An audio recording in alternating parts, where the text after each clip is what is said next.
আমাদের সঙ্গে থেকে আমাদের সংগঠনের সঙ্গে থেকে সংগঠন বিরোধী কথাবার্তা আমাদের মাননীয় মুখ্যমন্ত্রী মাননীয় শিক্ষামন্ত্রী সম্পর্কে বিভিন্ন রকম হোয়াটসঅ্যাপ ফেসবুকে আজে বাজে মন্তব্য করা, এই ধরনের যারা কাজ করছে তাদের সম্পর্কে আপনারা কঠোরভাবে একটা সিদ্ধান্ত নেন, দলকে দেন, দল নিশ্চয়ই তার ব্যবস্থা নেবে।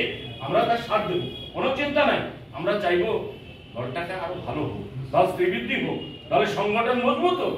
দল ভালো থাকলে আমরা সকলে ভালো থাকবো, আর দল ভালো যদি না থাকে, সংগঠন যদি ভালো না থাকে, আমরা কেউ ভালো থাকবো না।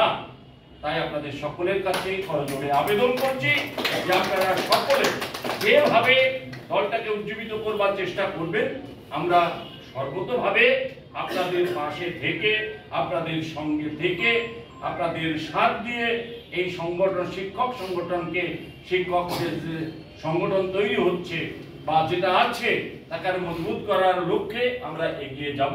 আপনাদের ধন্যবাদ অভিনন্দন জানিয়ে আমি আমার বক্তব্য শেষ করছি। ধন্যবাদ।